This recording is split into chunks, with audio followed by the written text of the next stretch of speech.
The group text arrived 3 weeks before Thanksgiving. Big news. My boss David Roberts, CEO of TechCorp, is joining us for Thanksgiving dinner. This is huge for my career. Everyone needs to be on their best behavior. This means you, Sarah. I stared at the message from my brother Kevin. Read it twice. Then looked at the framed photo on my office wall. Me shaking hands with David Roberts at last quarter's board meeting. My assistant knocked. Dr. Whitmore? The TechCorp board materials just arrived. Thursday's meeting agenda includes the Q4 review and the merger discussion. Thanks, Patricia. I'll review them tonight. She hesitated. You're smiling. Good news. My brother just invited my board colleague to Thanksgiving dinner. He has no idea we know each other. Oh, this should be interesting. Interesting doesn't begin to cover it. I'm Sarah Whitmore, 41 years old, and I've spent my entire life being dismissed by my family. My brother Kevin is 3 years younger. From birth he was the golden child. The son. The heir. The one who mattered. I got straight A's. Kevin got participation trophies. Guess which one Dad celebrated? I graduated high school as valedictorian. Kevin barely graduated. Dad threw him a huge party for making it through. I got a full ride to MIT for computer science. Dad said, "That's nice, but who's going to marry a woman who's smarter than him?" Kevin went to state school on Dad's dime, partied for 5 years and graduated with a 2.3 GPA in business. Dad called him a late bloomer and gave him a car. I got my master's in computer science, then my PhD in artificial intelligence. Published research papers. Won awards. Got recruited by Stanford to teach. Dad's response: "When are you going to get a real job?" Kevin got an entry-level sales job at a tech startup. Dad bought champagne. I became a professor at Stanford. Published a book on AI ethics that became required reading in computer science programs worldwide. Got invited to speak at conferences across the globe. Dad asked if I was making tenure yet, like it was a participation trophy. Then I started consulting. Tech companies needed AI expertise. I had it. Started small, $5,000 projects, advisory work, weekend consulting. Within 3 years I was on the boards of 5 Fortune 500 companies. Board seats paid $300,000 to $500,000 per year. I made $2.1 million annually just from board work. Another $800,000 from my Stanford salary and research grants. Plus consulting fees that ranged from $50,000 to $200,000 per project. Last year my total income was $4.3 million. My family thought I was a teacher making $80,000 a year. Because I'd stopped trying to correct them. Kevin had been at TechCorp for 2 years. Sales associate. One of 300 people doing the same job. He made maybe $65,000 a year plus commission. But he talked like he ran the company. Every family gathering was the Kevin show. Stories about his big deals. Name-dropping executives.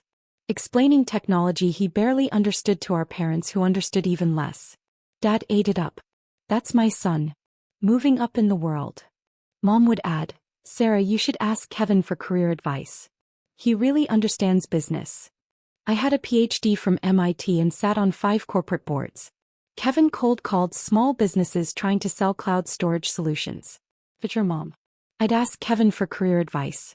Last Christmas, Kevin had announced he was being mentored by senior leadership. "David Roberts himself knows my name," Kevin said proudly. He stopped me in the hall last week and asked about my sales numbers. "That's wonderful, honey," Mom gushed. Dad beamed. "See, Sarah? That's what success looks like. Making connections. Getting noticed by important people." I sipped my wine and said nothing. Because I'd been in a 3-hour board meeting with David Roberts 2 days earlier, discussing a potential $8 billion merger. David had asked my opinion on the AI integration challenges. The entire board had waited for my analysis before voting. But telling my family that would require them to listen. To believe me. To acknowledge that maybe, possibly, I knew what I was talking about. So I said nothing. Kevin's Thanksgiving announcement came with 6 follow-up texts. "Dad, make sure the house looks good. First impressions matter. Mom, we need good food. Not your usual stuff. This is a Fortune 500 CEO. Sarah, please dress appropriately. Nothing weird. And don't talk about your teaching stuff. It's boring. Everyone. David Roberts is worth $400 million personally. TechCorp is a $15 billion company.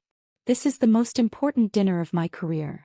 If this goes well, I could get promoted to senior sales associate. Maybe even account executive. Do not embarrass me. I screenshot every message.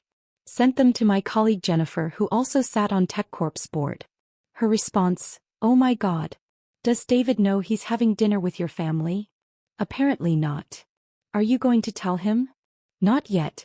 I want to see how this plays out. You're evil. I love it. I called David's executive assistant, Monica. We'd worked together on board materials for 3 years. Monica, did David accept a Thanksgiving dinner invitation from Kevin Whitmore in sales? Oh, you know about that? Yes. Kevin's been persistent. Sent 3 emails. Finally, David said yes just to stop the requests. He's going for an hour max. Kevin is my brother. Silence. Then, I'm sorry, what? Kevin Whitmore is my younger brother. He has no idea I'm on TechCorp's board. How is that possible? My family doesn't pay attention to my career. They think I'm just a teacher. Monica started laughing. This is going to be amazing. Does David know? Not yet. I thought I'd let it be a surprise. Dr. Whitmore, you're diabolical. Can I tell David? No. Let him figure it out. This is the best thing that's happened all year. The week before Thanksgiving, Kevin's instructions intensified. Sarah, I bought you an outfit. It's at Mom's house. Please wear it. You always dress like a librarian. The outfit was a floral dress from Target. Size large. I'm a size 6. I texted back, I'll wear my own clothes, thanks. Sarah, this is important. Can you just once not make everything difficult? I left him on read. Wednesday before Thanksgiving, Kevin called. I need to prep you, he said without greeting. Prep me for what? For meeting David. He's incredibly successful. CEO of a major company. You need to be respectful. Don't ask stupid questions. Don't talk about things you don't understand. Like what? Like technology, business, anything corporate. Just stick to teaching or whatever. Kevin, I have a PhD in computer science. I think I can handle a conversation about technology. Having a degree isn't the same as real-world experience, Sarah. David built a $15 billion company. You grade papers. It's different. I counted to 10. Anything else? Yeah. Don't mention your age. You're 41 and single. It's embarrassing. Embarrassing for who? For the family. David is married with kids. Normal, successful life. I don't want him thinking our family is full of weird spinsters. I'm a tenured professor at Stanford. Which is great, but it's not like you're a CEO or anything. Just, let me do the talking tomorrow. You can smile and nod. He hung up. I sat in my office at Stanford, surrounded by AI research papers, book awards, and photos from corporate board meetings. Then I called David Roberts directly. His personal cell. The one only board members had. He answered on the second ring. Sarah. What's up? Quick question. You're having Thanksgiving dinner with Kevin Whitmore tomorrow. Unfortunately, yes. He's been aggressively networking. Figured I'd put in an appearance, talk about his sales numbers, be encouraging. Standard CEO stuff. Why? Kevin is my brother. Silence. Long silence. I'm sorry, Kevin Whitmore in sales is your brother? The one who sends me weekly emails about his performance metrics. That's the one. How did I not know this? He doesn't know I'm on your board. My family doesn't know I do corporate work. They think I'm just a Stanford professor. David started laughing. Actual full laughter. You're kidding. Nope. Kevin's been telling the family for weeks that his CEO is coming to dinner. He's coaching everyone on how to behave. Including me. He told me not to talk about technology because I don't have real-world experience. You literally advised us through a $3.2 billion AI acquisition last quarter. I know. You published the paper that changed how we approach machine learning ethics. I know. You're one of the most respected AI experts in the country. Kevin doesn't know that.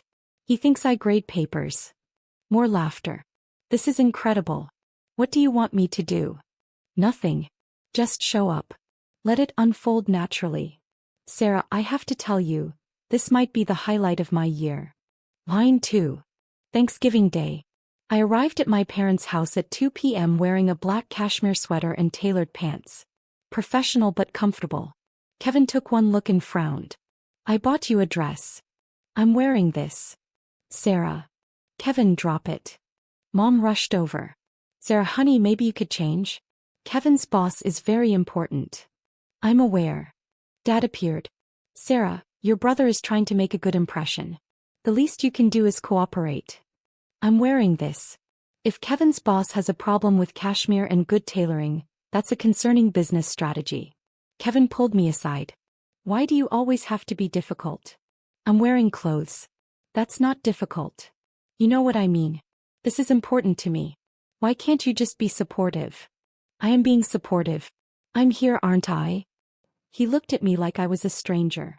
Sometimes I don't understand you at all. The feeling is mutual. David Roberts was due at 4 p.m. Kevin checked his watch every 3 minutes starting at 3:30. At 3:45 he gathered everyone in the living room. Okay, here's the plan. When Mr. Roberts arrives, Dad and I will greet him. Mom, you offer drinks. Sarah, you can help in the kitchen. I'm not hiding in the kitchen. I'm not asking you to hide. I'm asking you to be helpful. By staying out of sight? By not making this about you. I sat down on the couch. I'll stay right here. Kevin looked panicked. Sarah, please. The doorbell rang.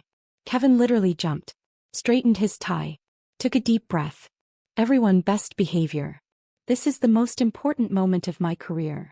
He opened the door. David Roberts stood on the porch in casual slacks and a button-down shirt, holding a bottle of wine, looking exactly like he did in our board meetings minus the suit. Kevin. Happy Thanksgiving. Mr. Roberts. Please come in. Welcome to our home. David stepped inside. His eyes swept the room doing what CEOs do, assessing, evaluating, reading the space. His gaze landed on me. He froze. Completely, totally froze. Sarah. I smiled. Hi, David. Kevin's head snapped toward me, then back to David. You know my sister? David was staring at me like I'd materialized from another dimension. Know her? Sarah, what are you doing here? It's Thanksgiving. This is my family. But. He looked at Kevin. Looked at me. I watched the pieces click together in his brilliant CEO brain. Kevin Whitmore is your brother. Unfortunately, yes. Kevin's face had gone from confident to confused to pale. How do you two know each other? David turned to him. Sarah sits on TechCorp's board of directors. She's been on the board for 4 years. We meet monthly.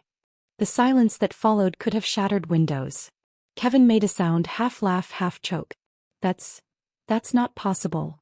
It's very possible, David said, still looking at me like he was solving a puzzle. Sarah is one of our most valuable board members. Her expertise in AI has been crucial to our strategic direction. Mom spoke up. Sarah is a teacher. At Stanford.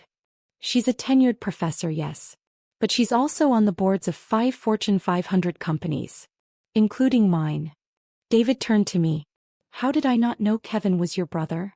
Different last names, I said. I use my married name professionally. Well, formerly married. You were married? Kevin's voice cracked. For 6 years. Divorced 3 years ago. You didn't notice because you never ask about my life. Dad stood up. Now wait just a minute. You're on corporate boards? Since when? Since 4 years ago for TechCorp. 7 years for the others. You never told us, Mom said. I did tell you. Multiple times. You said it was nice, and changed the subject. David was watching this exchange with visible fascination. I'm sorry, you told them you were on corporate boards and they didn't, what? Believe you. They didn't ask for details, I said. They assumed it was some minor advisory thing. Not worth discussing. Kevin found his voice. You're on the board. The actual board. The one that makes decisions about the company.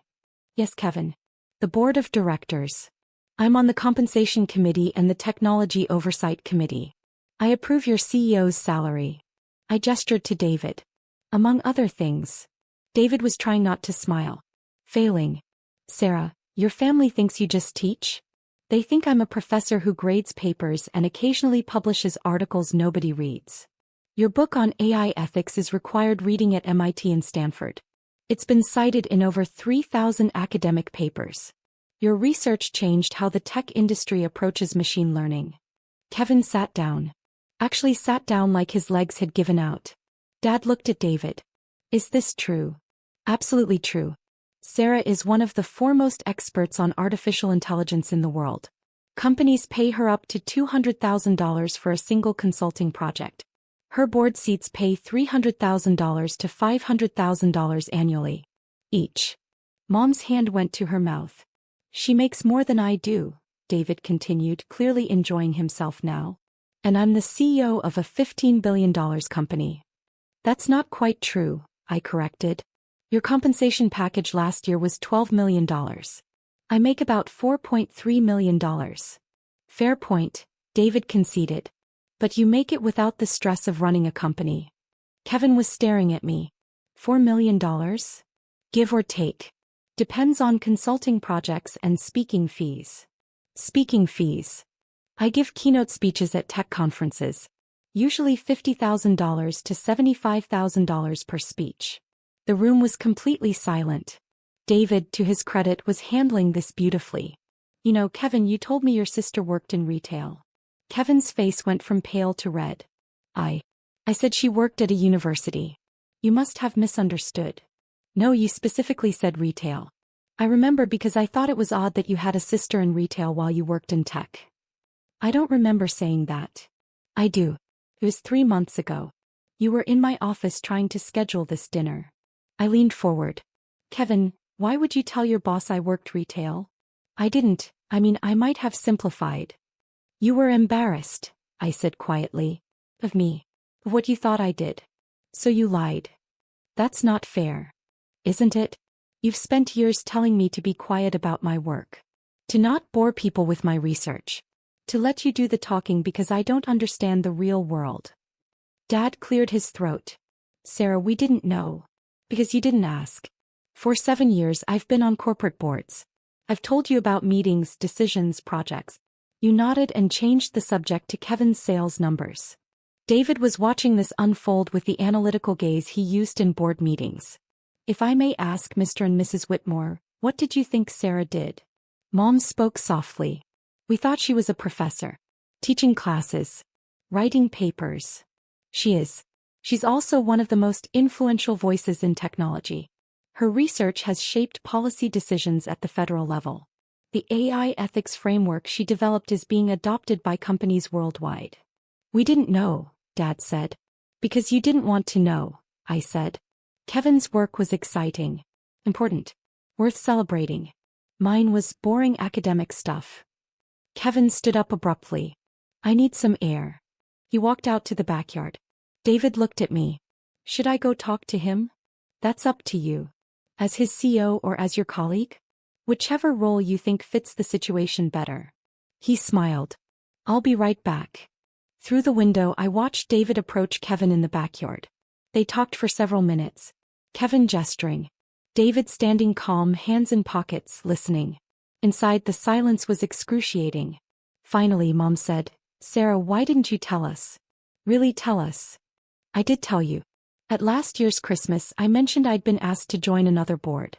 You said, that's nice, and asked if I was seeing anyone. A board could mean anything. It means exactly what it sounds like.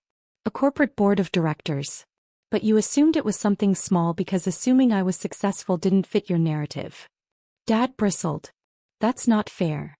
Isn't it? When I got tenure at Stanford you asked if that meant I could finally afford to buy a house. I already owned a house. A 4-bedroom house in Palo Alto worth $3.2 million. Paid in full. Mom blinked. You own a house? For 6 years. You've never visited. Never asked to see it. Never asked about my life beyond. Are you dating anyone? We thought you were struggling, Dad said. Single, working in academia, we thought you needed support. I make more money than both of you combined. I have investments worth $8 million. I drive a Tesla Model S. I take 4 international vacations a year. The only thing I'm struggling with is understanding how my own family knows nothing about my life. The back door opened. David and Kevin came back inside. Kevin looked like he'd been crying. David's expression was unreadable. I think, David said carefully, we should all sit down for dinner, as planned, and maybe use this as an opportunity for honest conversation. We sat. Mom served turkey and stuffing in near silence. David, diplomat that CEOs have to be, tried to ease the tension. This looks delicious, Mrs. Whitmore. Thank you for including me. Of course, Mom said quietly. Kevin hadn't looked at me since coming back inside. David turned to me. Sarah, I've been meaning to ask, did you finish that paper on algorithmic bias? The one you were presenting at the MIT conference. Finished it last week. Published in the Journal of Machine Learning Research. Should be out next month. I'd love to read it. Might be relevant for our new hiring platform. I'll send you a copy. Dad cleared his throat. What exactly does Sarah do on your board, Mr. Roberts? Please call me David. And Sarah provides expertise we desperately need. Technology moves fast. AI especially. Sarah helps us understand not just what's technically possible, but what's ethical, sustainable, and strategic. Can you give an example? Mom asked. David glanced at me for permission. I nodded. Last quarter, we were considering acquiring a company that specialized in facial recognition technology, worth about $3.2 billion. Sarah spent 2 weeks analyzing their algorithms. Found bias in their training data that would have exposed us to massive liability and reputation damage. Her analysis saved us from a catastrophic acquisition. She did that? Dad asked. She did. The board voted unanimously against the acquisition based on her recommendation. 6 months later, that company got sued for $400 million over the exact issues Sarah identified. Kevin was staring at his plate. Sarah's not just on our board, David continued. She shapes our strategy. When we discuss AI integration, autonomous systems, machine learning applications, we wait for her analysis. Because she sees things others miss. I didn't know Sarah did any of that, Mom said quietly. Most people don't, I said. Board work is confidential. I can't discuss specific decisions publicly. But when I mentioned being in board meetings, being on committees, consulting for tech companies, that was all real. You just never asked for details. Kevin finally spoke. I told everyone you just graded papers. I know. I told David you worked retail. I know that too. Why didn't you correct me? Would you have believed me if I did? He opened his mouth. Closed it. No answer. David cut into his turkey. For what it's worth, Kevin, your sister is one of the most impressive people I work with. She's brilliant, insightful, and completely unpretentious about her expertise. Unlike some people, I said, looking at Kevin. He flinched. Sarah, Mom started. We owe you an apology. For what specifically? For not seeing you. Really seeing you. For assuming I was less successful than Kevin, I added. For telling me to be quiet about my work. For dismissing my career while celebrating his entry-level sales job. Dad shifted uncomfortably. We didn't mean. Yes, you did. You meant exactly that. Kevin was the son. The important one. The one whose career mattered. I was the daughter who didn't quite fit. Too smart. Too unmarried. Too different from what you wanted. The silence that followed was broken only by David's fork on his plate. Then he said quietly, I think this is a family conversation.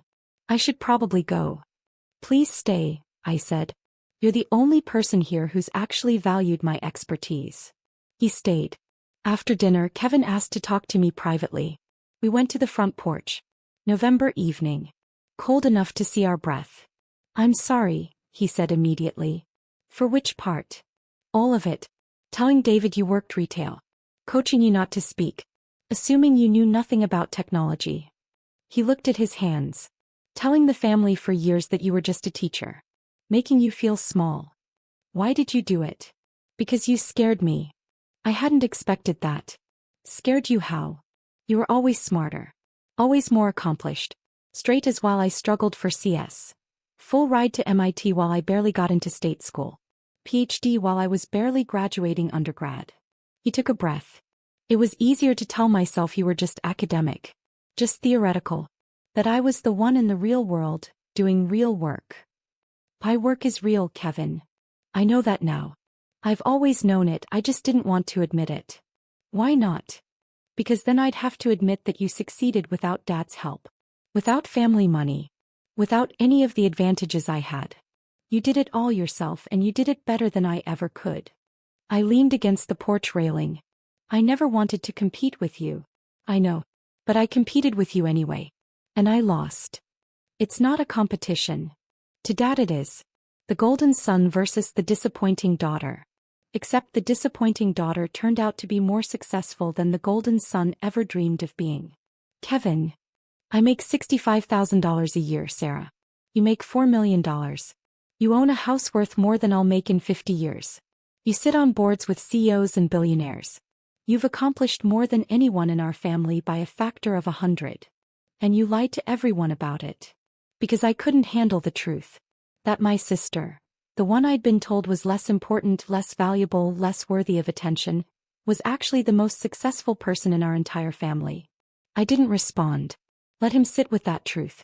David talked to me in the backyard, Kevin continued. Asked me why I lied about you. I tried to explain and he just looked at me and said, "You know what I see? A man so insecure about his own accomplishments that he has to diminish his sisters to feel adequate. David doesn't pull punches. He told me I should be proud of you. That having a sister on his board should have been the first thing I mentioned when I started at TechCorp. That I hid you. Diminished you. Made you smaller so I could feel bigger. Yes. You did. Can you forgive me?" I looked at my brother. Saw someone who'd spent his whole life being told he was special for being a son. Who'd built his identity on being the important one. And who'd just had that identity shattered by discovering his dismissed sister was the truly accomplished one. "I don't know," I said honestly. "You didn't just lie once, Kevin. You've spent years making me feel like my work didn't matter. Like I was embarrassing for being educated, successful, unmarried. You made me the family joke." "I know. And now you're sorry because David exposed the truth. But would you be sorry if he hadn't? If you'd gotten through this dinner without him recognizing me?" He was quiet for a long time. "I don't know. Probably not. At least you're honest about that. What do I do now?" "That's up to you. But Kevin, I need you to understand something. I don't need you to be proud of me. I don't need Dad's approval or Mom's recognition. I built a career and a life that fulfills me completely. With or without family validation. You sound like you don't need us at all." "I don't. Not anymore. I needed you when I was 18 and alone at MIT. When I was 25 defending my dissertation. When I was 30 navigating a divorce. But you weren't there for any of that because you were too busy being Dad's golden boy." "Sarah. I'm not angry. I'm just done. Done pretending. Done making myself smaller. Done letting you feel superior by making me feel inferior." Kevin wiped his eyes. "I fucked this up." "Yes. You did. Can we fix it?" "I don't know. Can you handle having a sister who's more successful than you? Can Dad? Can Mom? Or will you always need me to be the struggling spinster to make yourselves feel better?" He had no answer. We went back inside. David was preparing to leave when we returned. "Thank you for dinner," he said to Mom. "And for the enlightening conversation. Before you go," Dad said, "I have questions." David paused. "All right. Is Sarah really as successful as you said? Or were you exaggerating to make a point?" I started to respond, but David held up a hand. "Mr. Whitmore, I don't exaggerate. Especially not about professional accomplishments. Sarah sits on 5 Fortune 500 boards. That's prestigious enough that most people can't get on one. She's published research that changed an entire industry. She consults for companies at rates that most executives don't command. She's been featured in the Wall Street Journal, MIT Technology Review, and Forbes. She spoke at the World Economic Forum in Davos last year." Mom made a small sound. "Davos. International Conference of World Leaders and Business Executives," I said. "They invited me to speak about AI ethics and governance." "You never mentioned that," Mom whispered. "I did. You asked if I had fun on my trip to Switzerland. I said yes. You changed the subject to Kevin's sales award." Dad turned to Kevin. "You won a sales award?" Kevin's face reddened.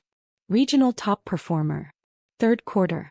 It was just what every sales associate gets if they hit their numbers," David finished. "It's nice. Good job. But it's not exactly Davos." The comparison hung in the air. Uncomfortable. Undeniable. Dad sat down heavily. How did we not know any of this? Because you didn't want to know, I said. You wanted me to be the quirky professor. The spinster daughter who never quite measured up. Admitting I was successful would have disrupted the family narrative. What narrative? Mom asked. That Kevin was the successful one. The important one. The one who mattered. If I was successful too, more successful, then what did that say about your priorities? About how you raised us? About which child you actually supported? We supported both of you. No, you supported Kevin. With money, attention, validation, connections. I supported myself. With loans, scholarships, 3 jobs and sheer determination. And I succeeded anyway. Despite, not because of, this family. David quietly slipped toward the door. I should really go. David, I said. Thank you for coming. I'll see you at Tuesday's board meeting. Looking forward to it. And Sarah? You're still my first call on AI strategy. Always. He left. The 4 of us, Mom, Dad, Kevin, and me, sat in the living room surrounded by the ruins of our family myths. Tell us, Dad said finally. Tell us everything. Your work. Your accomplishments. All of it. Why now? I asked. Why not 7 years ago when I first got a board seat? Or 4 years ago when I published my book? Or 2 years ago when I spoke at Davos? Because we didn't understand. No. Because you didn't care to understand. There's a difference. Mom was crying quietly. We failed you. Yes. You did. Can we fix it? She asked, echoing Kevin's question. I don't know. Can you handle knowing your daughter is more successful than your son?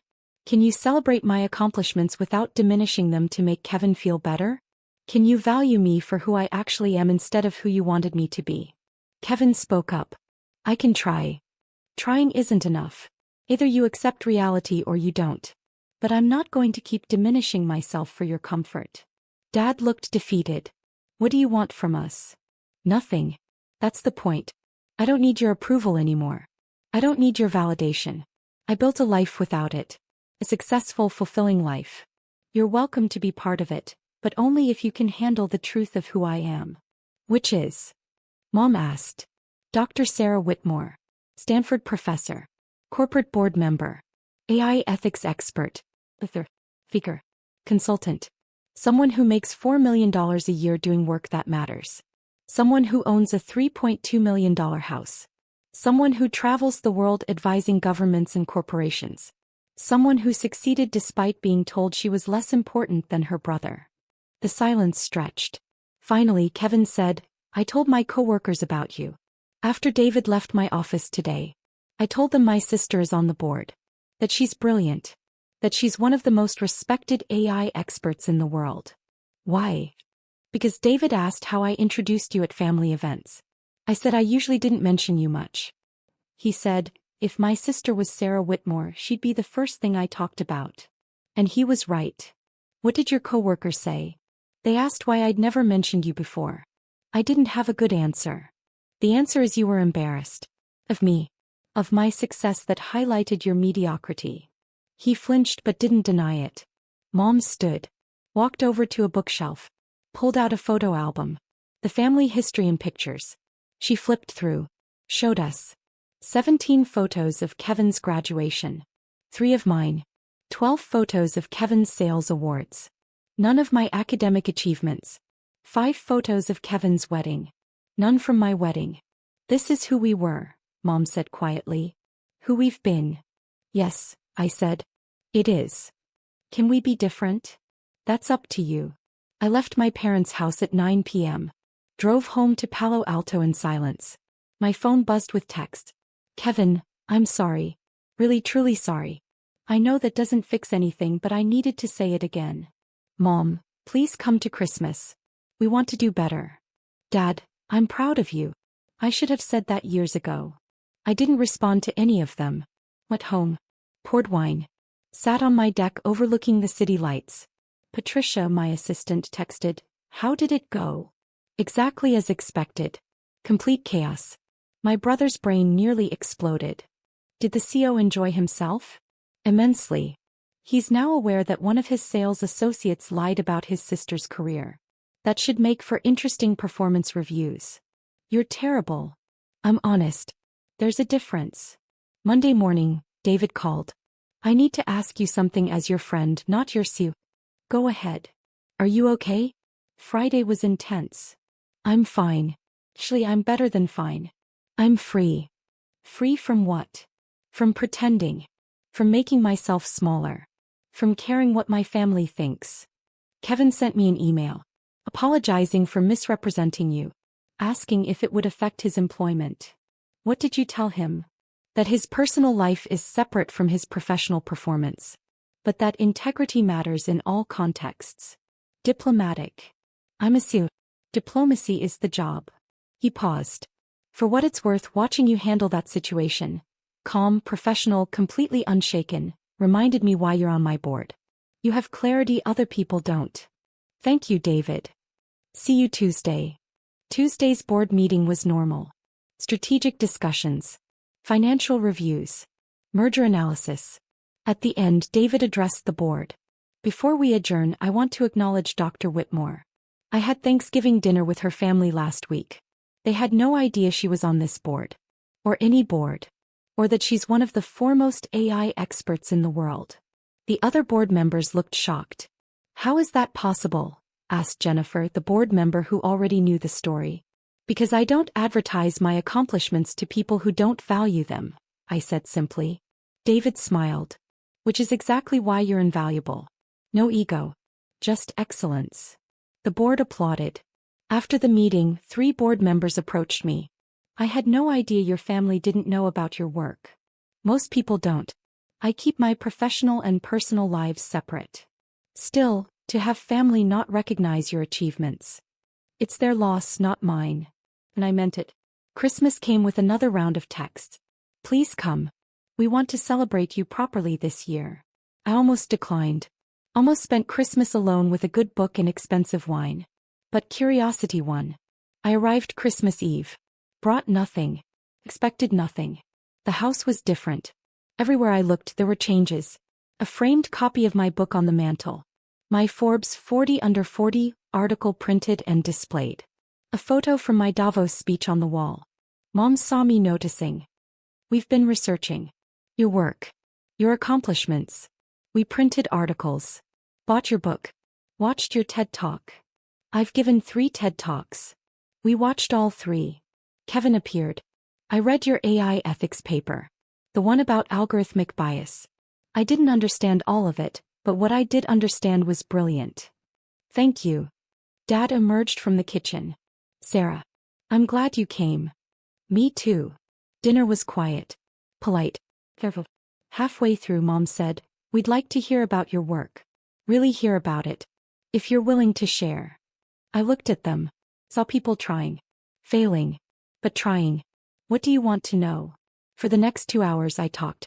About boards. Research. Consulting. The companies I advised. The policies I shaped. The students I mentored. They listened. Actually listened. Asked questions. Real questions. When I mentioned a $200,000 consulting project, Dad didn't flinch. When I explained a board decision that saved a company $400 million, Mom didn't change the subject. When I described speaking to the Senate about AI regulation, Kevin didn't make it about himself. It was strange. Uncomfortable. At the end of the evening, Dad said, I'm proud of you.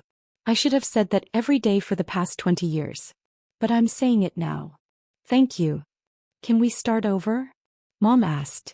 Not forget what happened but try to be better? I don't know. Can you?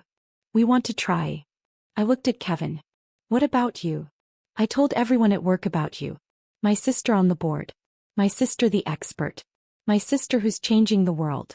I've been bragging about you for weeks. That's a change. I know. And Sarah? I'm sorry. For everything. 4 years of making you small. For being threatened by your success. For lying about who you are. Apology noted. Not accepted? He asked quietly. Not yet. But maybe someday. He nodded. Understanding that some bridges take time to rebuild. 6 months after that Thanksgiving, Kevin got promoted at TechCorp. Not because of me. I stayed completely out of it. He earned it. Hit his numbers. Improved his performance. Showed initiative. He called to tell me, I'm senior sales associate now. Small promotion, but it's progress. Congratulations. I told my new team about you. My sister who advises the CEO. They were impressed. Good. Sarah, I'm trying. I know I fucked up. I know I spent years being a terrible brother. But I'm trying to be better. I see that. Is that enough? It's a start. We had lunch the next week. Talked about work. His challenges. My projects. He asked intelligent questions about AI ethics. Actually listened to the answers. It wasn't perfect, but it was real. Mom and Dad visited my house for the first time. Walked through my home office. Saw my awards. My library. My life. This is beautiful, Mom said. Thank you. I'm sorry we never visited before. I know. Can we do better? You're doing better. Keep going. A year after that Thanksgiving, I was named to Forbes' Most Powerful Women in Tech list. My family threw me a party. A real party.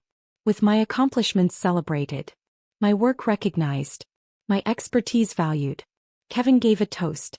To my sister Sarah. Who succeeded despite having a family that didn't see her. Who built an empire while we were celebrating my sales awards. Who proved that real success doesn't need validation, it creates it. Everyone applauded. Mom cried. Dad beamed. Kevin looked genuinely proud. It wasn't forgiveness. Not entirely. But it was acknowledgement. Recognition. Respect. And sometimes that's enough. I stayed in touch with David Roberts. Remained on TechCorp's board for 8 more years. Helped guide the company through 3 major acquisitions, 2 CEO transitions, and the AI revolution that transformed the industry. Kevin stayed at TechCorp too. Made account executive. Then senior account executive. Never meteoric but steady.